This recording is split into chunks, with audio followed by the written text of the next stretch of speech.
Carole Chamoun, bonjour. Bonjour. On peut dire que vous êtes aujourd'hui une des représentantes de la sphère francophone, de la francophonie de Inversons la classe. Oui.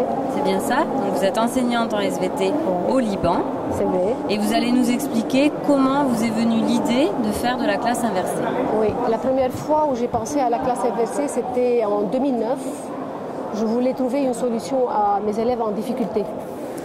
Donc j'ai cherché sur le net et j'ai trouvé en Amérique, au Canada, qu'ils avaient cette philosophie de nouvelle d'enseignement.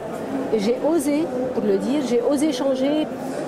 Et j'ai commencé vraiment d'une façon très douce en 6e au collège. Et puis avec des outils vraiment rudimentaires, des documents d'ici. Sur YouTube, il n'y avait pas plein d'informations, donc j'ai dû moi chercher des documents, donner aux élèves pour qu'ils le travaillent à la maison. Et avec le numérique, ma méthode a évolué. Et je suis passée donc, même en classe de terminale S en 2012-2013 avec le nouveau programme. J'ai osé travailler avec mes élèves. La classe inversée, avec une classe à la fin, il y avait le baccalauréat, donc à échéance. Avec cette échéance-là, donc les autres profs étaient un tout petit peu... ils se demandaient qu'est-ce qui se passe dans cette classe-là. Et les élèves tous étaient vraiment... jusqu'à Noël, il y a eu une résistance de la part de certains des élèves qui ne me connaissaient pas. À partir de Noël, ils m'ont commencé à remercier, me dire que cette méthode-là a appris à ces élèves-là comment construire leur propre cours, leur propre autonomie aussi. Donc ils étaient autonomes. Donc si je veux parler de cette inversion de classe, je peux dire que vraiment, ce n'est pas là la méthode magique, mais elle a beaucoup de points positifs. À l'échelle de l'élève, c'est au niveau de l'autonomie, puis à l'échelle de l'engagement et à l'échelle de travail en groupe, puisque les élèves, normalement, ils ne sont pas habitués, ils n'aiment pas travailler en groupe. Je parle d'après mon expérience personnelle.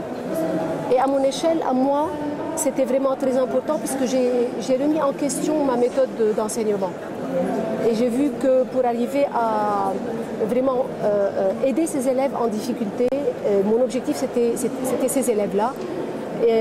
Il leur fallait du temps, un rythme qui leur va là, qui n'est pas le rythme qui est en classe, donc rapidos, tout fait vite. Donc ils ont plus de temps à préparer, ils avaient plus de temps à préparer à la maison, et en même temps, quand je parle autonomie, ça veut dire que ce n'est pas une autonomie comme ça, c'est vraiment une autonomie surveillée par des QCM, par une évaluation, parfois notée, parfois formative. Donc c'était vraiment un projet de A à Z. Et là, si je me permets de dire, donc j'ai commencé avec l'association Inversons la classe en France en 2013. Puis j'étais la coordinatrice locale de la CLIS 2015. J'ai participé à la CLIC et heureusement en 2016 ici en France en mai. Et là, je suis là aussi je suis adhérente, donc je suis membre de l'association. Et j'arrive à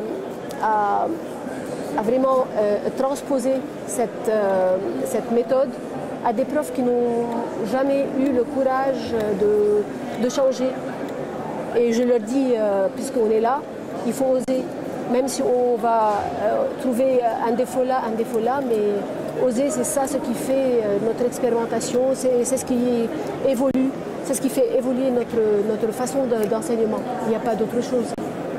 Donc aujourd'hui, par rapport à 2009, on peut dire qu'il y a un réel changement dans vos pratiques à vous, c'est sûr, et dans ce que vous constatez aussi autour de vous. Et bien sûr, surtout que j'enseigne aussi à la faculté.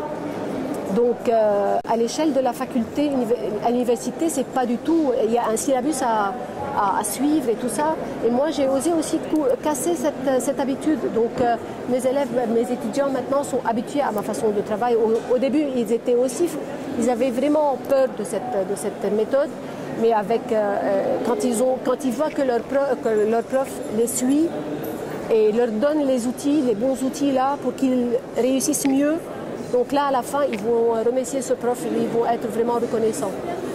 Donc si je résume, il y a quand même encore des enseignants qui ont peur, mais il y a aussi des élèves qui ont peur de cette méthode. Mais bien sûr.